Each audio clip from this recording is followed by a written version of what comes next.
बार तो ये 3 बार बोलना जरूरी है, आप मेरी मुराद समझ गए। और दूसरी बात, हाथ उठाना बहुत जरूरी है, क्योंकि ये गदीर को याद करवाता है।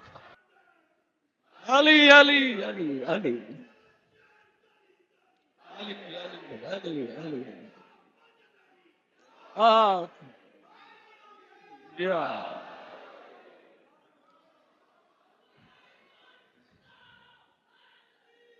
या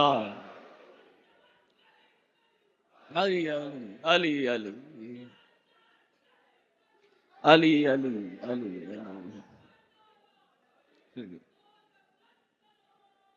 अल्लाहुम्मा सल्ली अला मोहम्मद व आले मोहम्मद। और यहां एक बात और बताता हुआ निकलूं कि गदीर हम लोग एक दिन मनाते हैं, मगर हिंदुस्तान में गरीब नवाज का ऐसा दरबार है कि जब सुबह दरबार खुलता है तो पहले मन कुन तो मौला पढ़ी जाती है। और चिश्तिया बज़्म में कोई महफिल की शुरुआत होती है तो वो कौल से होती है, मन कुन तो मौला। मैं सबसे पहले मंच पर उपस्थित सभी गणमान्य हस्तियों को नमस्कार करता हूं, और अपनी बात कहने से पहले मैं सुल्तान आगा साहब को एक बार यहां पर जहमत देना चाहूंगा। सर, आपने पूरा हिंदुस्तान यहां इकट्ठा कर दिया, और आप 32 साल से इकट्ठा करते हैं, और सरधर्म ख्वाजा मंदिर ने इस छोटे से साइन में पूरे हिंदुस्तान को इकट्ठा किया है। मैं एक बार इस साइन को आपको प्रेजेंट करना चाहता हूं और बताना भी चाहता हूं कि इसमें है क्या।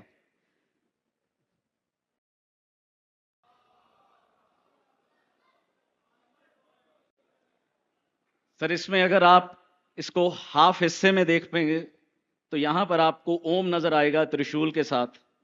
अगर हाफ हिस्से में देखेंगे तो अली नजर आएंगे जुल्फिकार के साथ।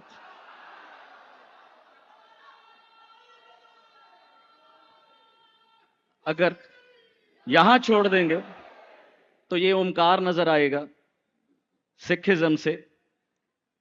अगर बीच में चलेंगे तो अल्लाह नजर आएगा, और ऊपर आ जाएंगे तो ये पंचतन का हाथ है। पंचतन के साए में सभी हैं, इसके अंदर सभी धर्मों के निशान हैं। जैनिज्म का भी यही निशान है, और सबसे बड़ी बात, हमारा कर्म का हाथ भी यही है। अलम उठाने के लिए इसी की जरूरत पड़ती है। सर, ये हमारी तरफ से आपको एक This is my happiest moment of my life. Thank you sir, thank you ji. बाद में कर लेंगे।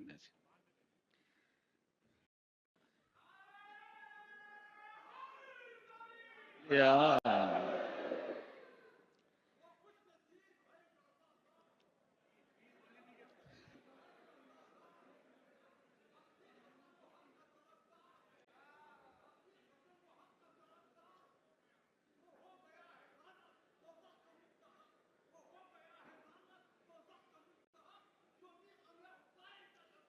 बेशक बेशक बेशक। अल्लाहुम्मा सल्ली अला मोहम्मद व आले मोहम्मद। सभी को मेरा राम राम, सत श्री अकाल, आदाब और नमस्ते। नमस्ते हमारे हिंदुस्तान का एक ऐसा शब्द है जो हर कौम इस्तेमाल करती है, और नमस्ते शब्द में 3 अक्षर आते हैं, नह, मस और तेह, जिसका शाब्दिक अर्थ बनता है कि मैं उस नूर से जो मेरे अंदर मौजूद है, सत्य का, अहिंसा का, प्रेम का, न्याय का, और वो तुम्हारे अंदर भी मौजूद है, मैं उसे नमन करता हूं, क्योंकि हम सब एक हैं। और अगर हम सब एक हैं तो ना तो हम हिंदू रहे, न मुसलमान रहे, न सिख, न ईसाई। हम बचे तो महज इंसान बचे। और आज हम यहां इकट्ठा हुए हैं उस इंसानियत के देवता के लिए जिन्होंने अपनी कुर्बानी देकर आज इंसानियत को बचा लिया। अगर आज इंसानियत जिंदा है, आज हमारे पास रिश्ते जिंदा हैं, तो बेशक वो उस इंसानियत के देवता की वजह से जिसके लिए आज हम सब इकट्ठा हैं। उनकी कुर्बानियों का अगर हम कोई मोल दे पाएं, ये पॉसिबल नहीं है। मैं कहता हूं कि अगर हमारी ये चमड़ी भी उधेड़ ली जाए तो हम उन कुर्बानियों को कहीं भी पूरा नहीं कर सकते। हम कर्ज नहीं उतार सकते उस बात का। मैं हमेशा अपनी बात को एक अशरार से शुरू करता हूं कि ना हिंदू की शर्त है, ना मुसलमान की शर्त है। ना हिंदू की शर्त है, ना मुसलमान की शर्त है। जिक्र हुसैन के लिए तो सिर्फ इंसान की शर्त है।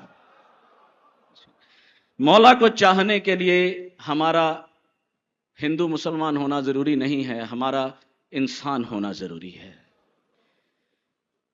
क्योंकि मौला ने जात पात के हर झगड़े को ही खत्म कर दिया था करबला में। उसकी जीती जागती मिसाल हजरत जॉन है जी। और मुझे लगता है कि अगर किसी के अंदर इंसानियत है, यानी आप किसी का दर्द महसूस कर सकते हैं, आप दूसरों के लिए जीना जानते हैं, दूसरों की मुश्किल में उनको देखकर उनको हौसला देना जानते हैं, उनके लिए लड़ना जानते हैं, तो बेशक आप हुसैनी हैं।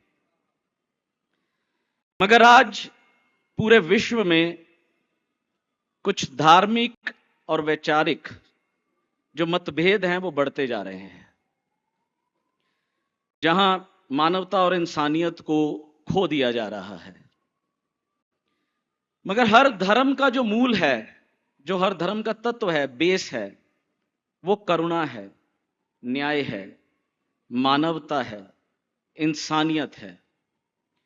मगर विडंबना यह हो चुकी है कि अक्सर धर्म की ही उपयोगिता हिंसा, अन्याय, घृणा और उसे ही अनुचित ठहराने के लिए इस्तेमाल कर लिया जाता है।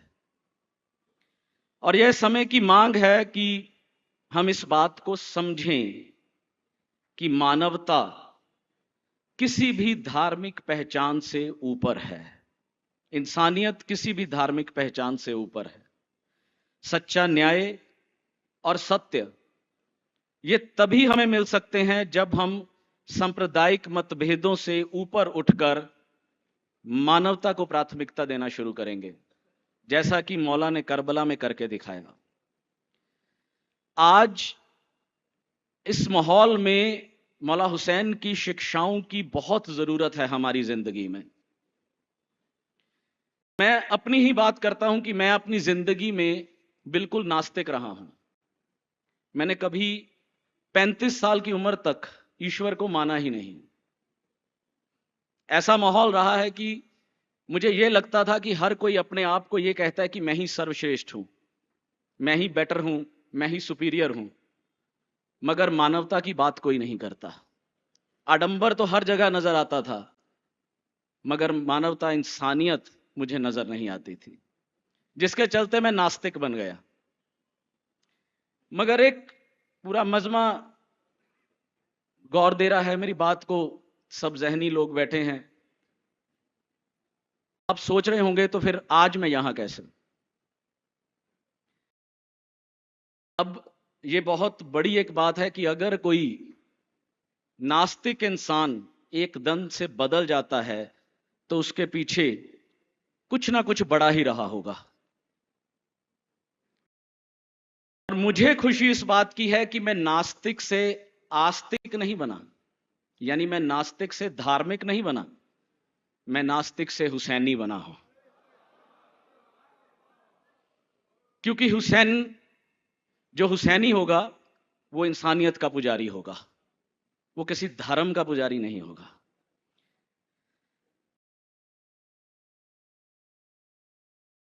एक सलवात।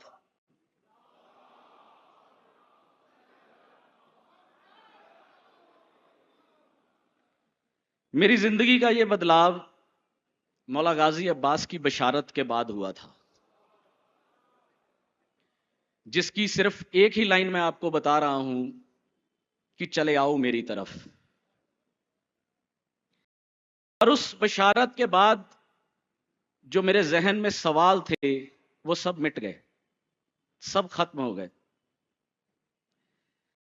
मगर मेरी ऑब्जर्वेशन ये कहती है कि खुद को हुसैनी कहना आसान नहीं है, ये सबसे मुश्किल काम है।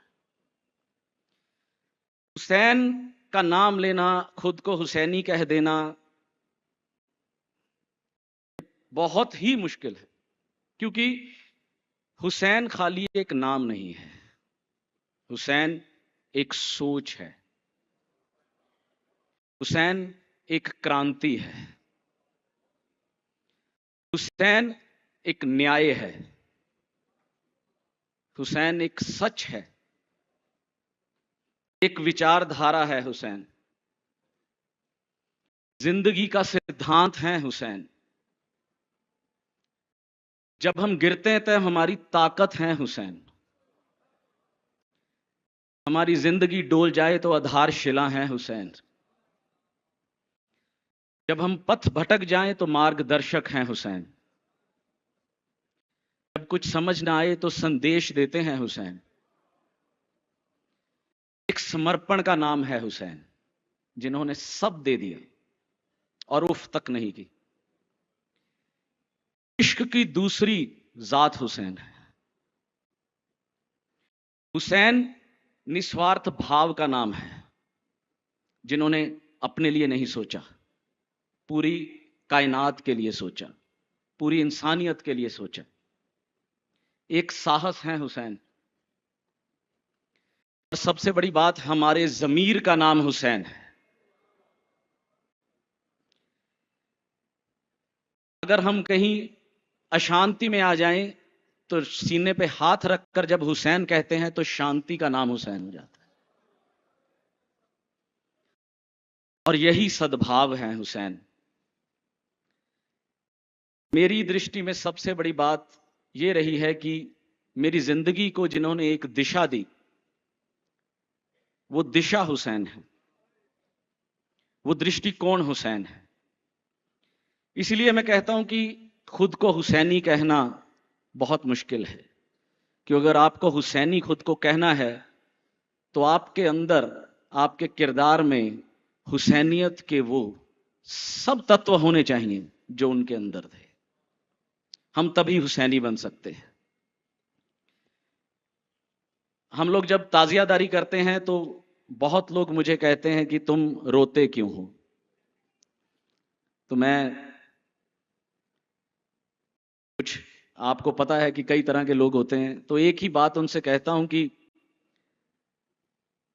जिक्र हुसैन से जो भी जलते हैं, जिक्र हुसैन से जो भी जलते हैं, इंसानियत की जुबान में हम उन्हें यजीद कहते हैं।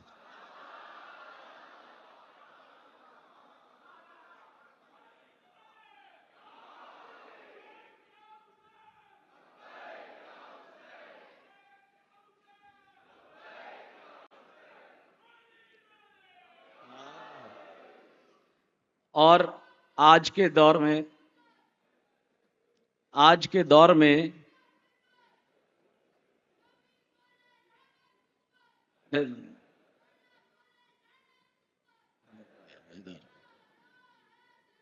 या या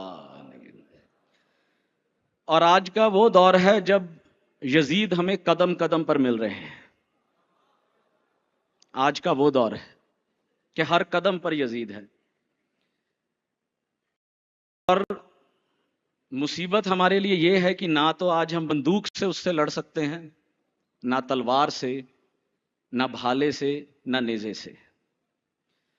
आज अगर हमें उससे लड़ना है तो हमें किरदार मौला का लेना होगा, मौला की शिक्षाओं पर काम करना होगा।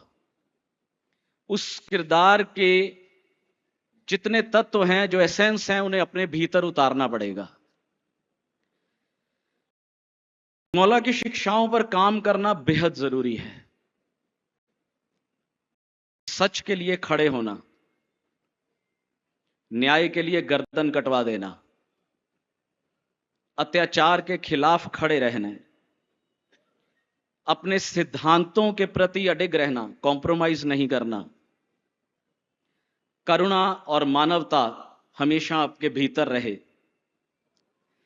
धार्मिक मतभेदों से ऊपर उठकर मानवता के लिए काम करना, ये हैं वो मौला की शिक्षाएं जिन पर आज हमारे यूथ को काम करना होगा। जब हमारे भीतर ऐसी क्रांति, ऐसी सोच और ये सच हमारे भीतर खड़ा हो जाएगा तो यजीद खुद ब खुद खत्म हो जाएगा। मैं हिंदू हूं, मौला का ताजिया बिठाता हूं, मातम करता हूं, और जब आप कहते हैं कि मजलिस, तो हमारे वहां पर मैं कहता हूं कि आओ सुनो, मैं हुसैन की कथा करूंगा। और जो लोग सुनने आते हैं वो बेशक हुसैनी हो गए, क्योंकि जब आप इस इंसानियत के देवता की कथा को सुनते हो तो आप खुद ब खुद नतमस्तक हो जाते हो। मुझे किसी ने पूछा तुम रोए क्यों? मैंने कहा कि तू क्या पूछता है कीमत अश्के हुसैन, क्या पूछता है तो कीमत अश्के हुसैन, मैं दामन निचोड़ दूं तो फरिश्ते भी वजू करें।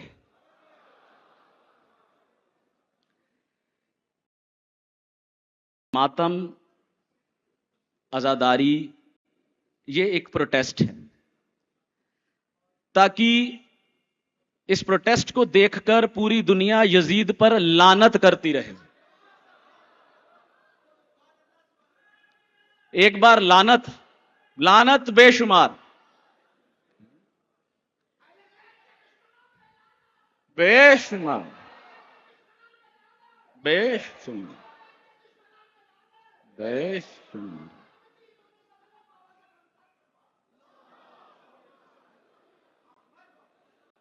मैं आपको एक मौजज़ा बताता हूं अपना। हमारे वहां पर एक आग का मातम होता है। जब मैंने आग का मातम शुरू किया तो बहुत लोगों ने पूछा तुम इस पर चलोगे तो जल जाओगे, और बहुत लोग उसे देखने आते हैं कि वाकई में ये जलते हैं या नहीं। और मौजज़ा ये है कि उस आग पर चलने के बाद आज तक किसी के पांव में राई के दाने जितनी भी आंच नहीं आई। शब्बीर तेरे नाम पर, शब्बीर तेरे नाम पर सरखम करेंगे हम, शब्बीर तेरे नाम पर सरखम करेंगे हम, बादे फना भी याद तेरा गम करेंगे हम। अंगारे अगर मौजज़े से फूल बन गए, अंगारे अगर मौजज़े से फूल बन गए, अपनी चिता पर आग का मातम करेंगे हम।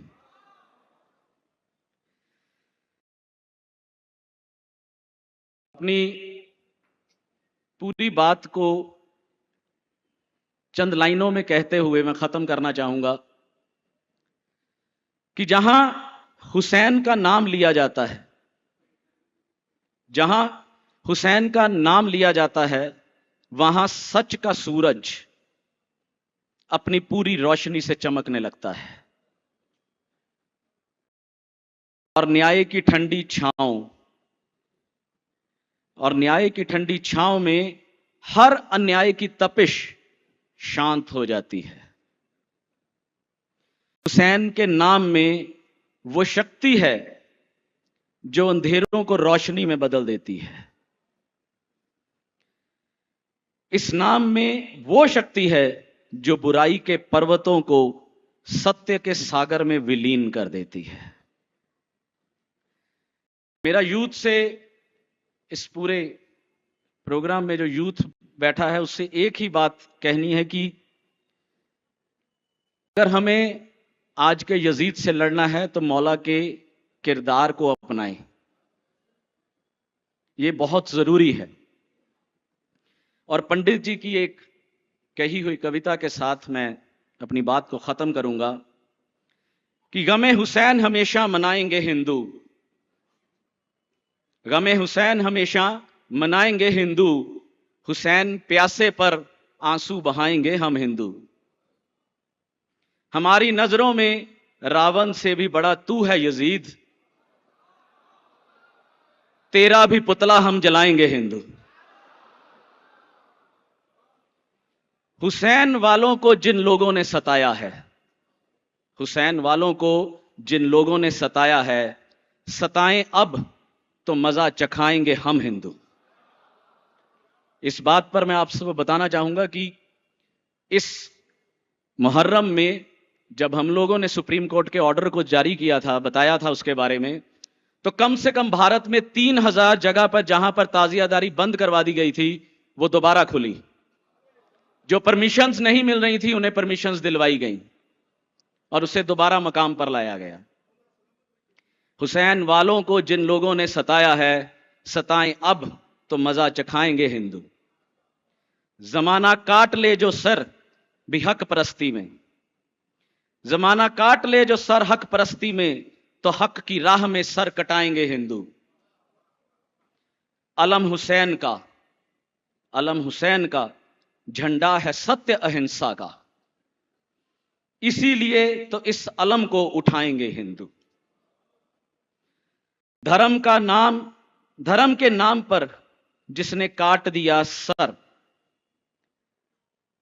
धर्म के नाम पर जिसने काट दिया सर को, उसी हुसैन को अपना बनाएंगे हिंदू।